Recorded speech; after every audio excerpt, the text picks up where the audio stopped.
So I had like 4 times where I thought, hey, I'm pretty good at programming. And then I was either given a hard task or got feedback. And I said, no, there's another level here. And so by the time I go to Harvard, I've had thousands of hours of complex programming experience. I was so lucky in those things. Hi, I'm Stephen Levy. Today we spoke with Bill Gates about privilege, his desire to succeed, and how as a kid he drove his parents insane. This is The Big Interview.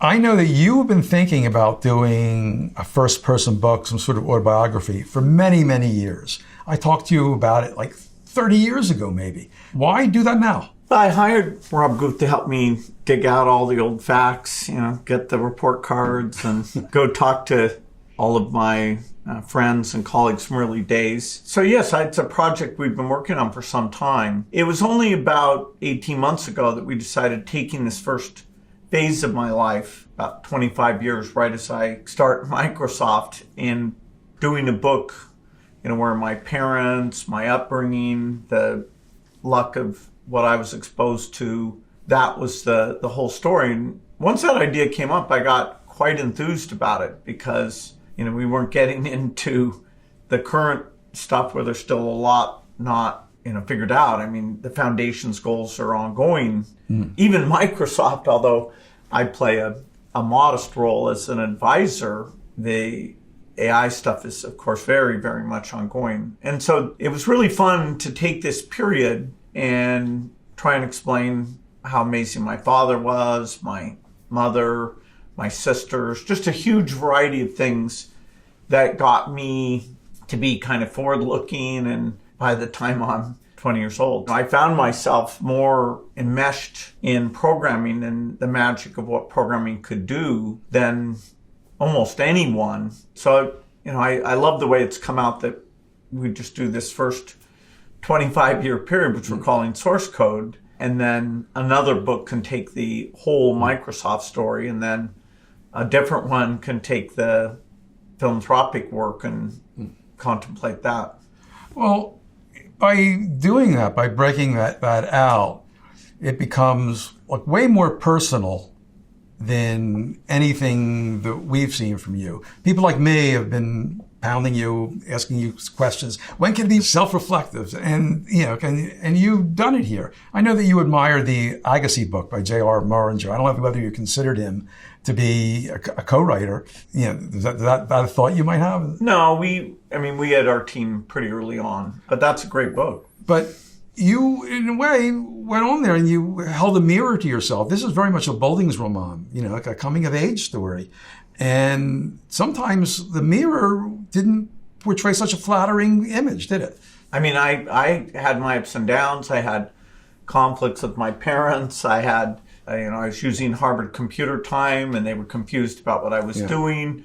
The first customer we had, MITS, we had a complex contract. We ended up in a dispute, surprisingly, with them. My relationship with Paul is a very central piece of how Microsoft comes together. And, Paul and I are working together super well and then disagreeing. So yes, between my parents and Paul, and I had a lot of uncertainty, even though the software thing, there were many experiences that made that just such a unique thing that, wow, why do I see this when other people don't see it? But yeah, it's hopefully a very human story. It's not immaculate conception. Well, it is a human story, and I think one where it gets to very emotional ground. I remember I did a profile of you, I think in 1999, and your father told me a little bit about some of the stuff in here, and he said to you, your mother was traumatized by the situation. You wouldn't talk for days on end. You say yourself that, the things that really interested you were like reading and math and being inside your own head. And in some ways, you weren't kind to your parents. And I think unrolling some instances like that, you seem a little remorseful. Well, I give both of my parents, in each in their own way, a lot of credit for how they shaped me. With my dad, it was much more setting an example of always being serious about his work, of sharing anecdotes. With my mom, it was far more intense that, you didn't get up here as soon as I wanted, or your table manners weren't as good as I wanted. So, yeah, in the case of my mom, I was often falling short.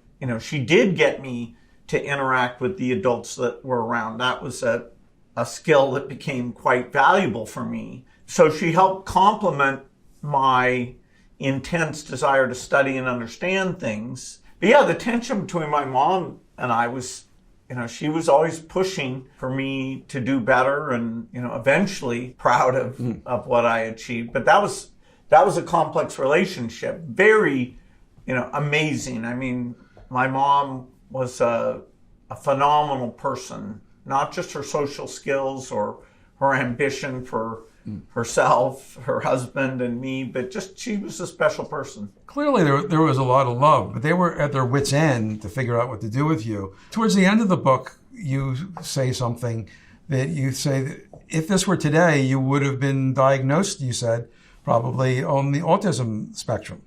What led you to that conclusion? When did you start thinking about that? Well, I know when I was growing up, this idea that I would go and talk to a therapist was actually quite of an unusual thing. And this guy, Dr. Cressy, who really got me thinking about, okay, what was I trying to achieve in this conflict with my parents? Did I really have some thought in mind, or was I just trying to make trouble? That was, I think, quite unusual. But back then, the idea that kids were very different and there were some kind of interventions, that just wasn't commonplace at all. Mm-hmm. I was clearly somewhat hyperactive. I could concentrate a great deal. I think the fact I did get to see that therapist was good. Who knows what it would have been like. Kids are much more looked over. Mm-hmm. The thing where I was able to go off to the computer center or, even spend all that time alone.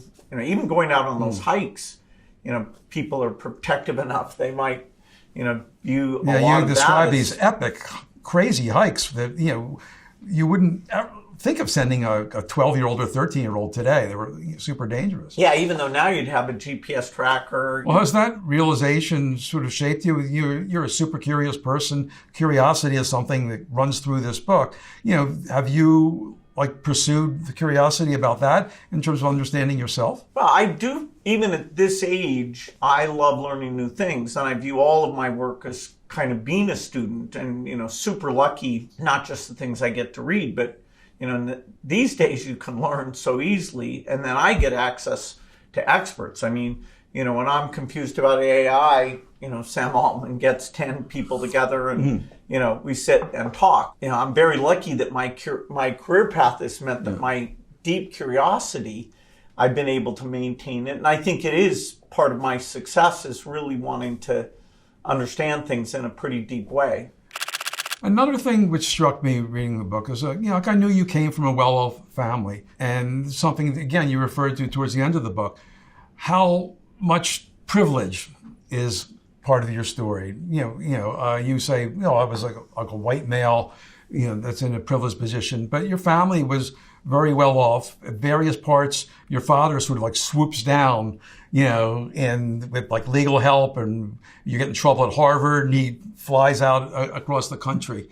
And it seems that just at other times, teachers would come in, even though you were inside your own head, people had your back at every turn. Oh, there were teachers who put such a high percentage of their time into me versus the other students. I was so lucky in those things. And if one funny thing is, my parents were well off, but compared to the kids at this private school I was at, I was below average. I mean, they had bigger houses and, they had wealth. My dad was well paid to be a lawyer, but we weren't a family that had wealth. So I managed to both have the benefit of being at that school and actually have a little bit of a chip on my shoulder that, hey, you guys are so much better off. Your parents gave you a car and you didn't have to work in the summer.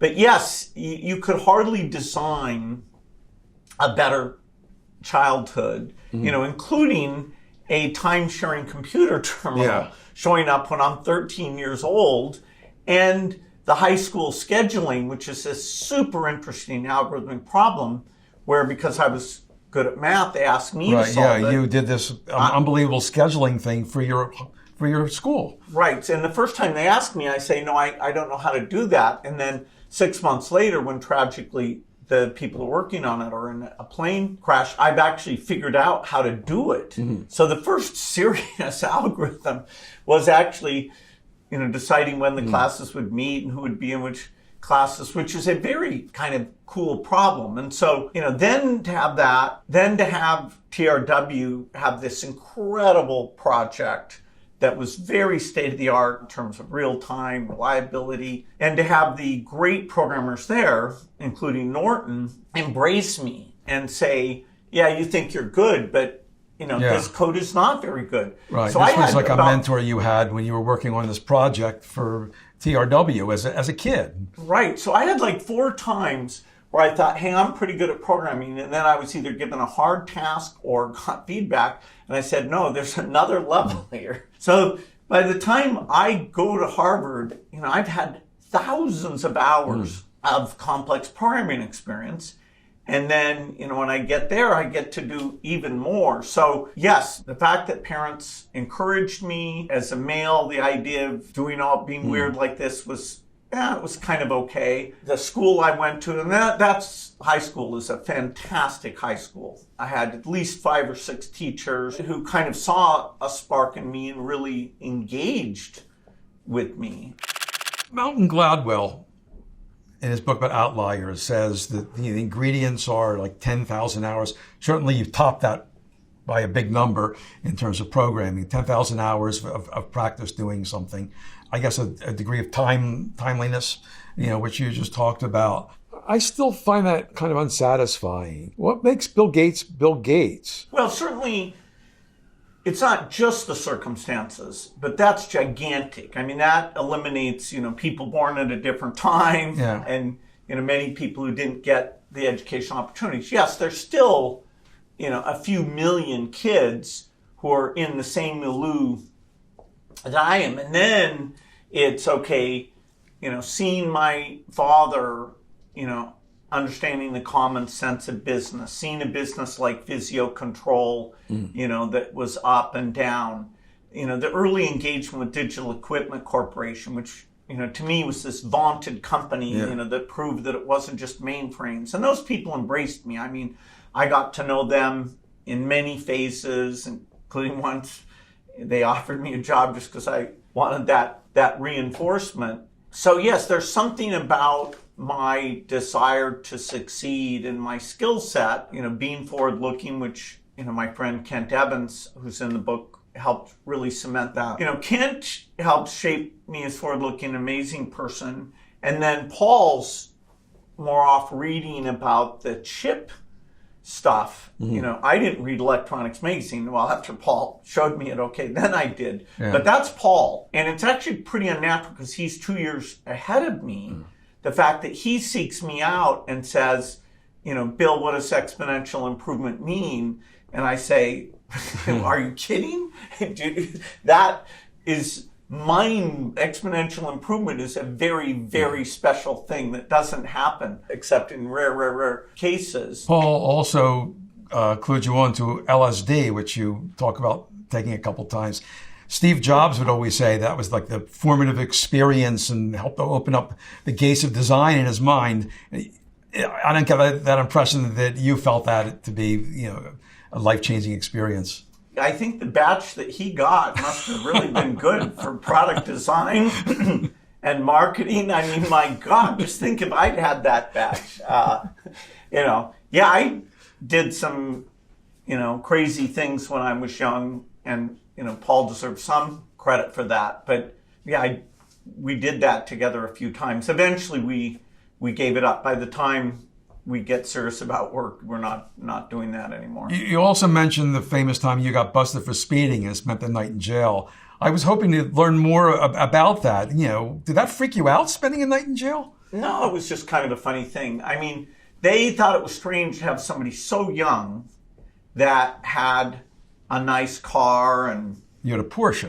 What was the story with this kid? Was I a drug dealer or something? That I clearly didn't fit their normal pattern. And, we kept enough cash around that Paul was able to come down and bail me out. But it took him a few hours to get together. So yeah, there's a famous mugshot of me in Albuquerque because I got pulled over and didn't have my license. In the end of the book, you say that sometimes you look back and wish you were back again where you were when you were 13 years old and just like learning about everything.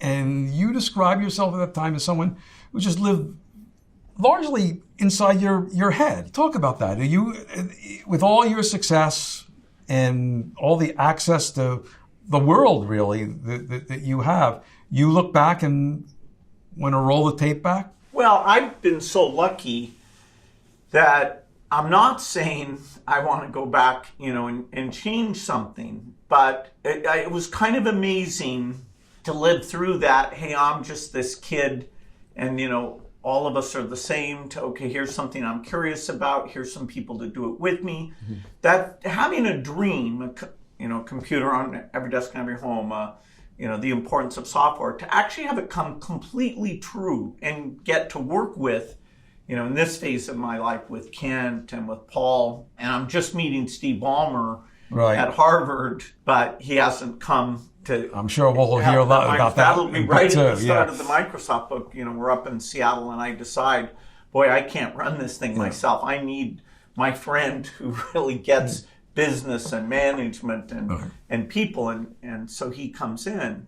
So it was so magical and so incredible that I do kind of miss that wonderful thing where the whole thing was in doubt. There were days when I thought, oh, we are so messed up and other people are ahead of us. And, who do we think we are to have these wild dreams? And yet, step by step, we build this incredible group of people.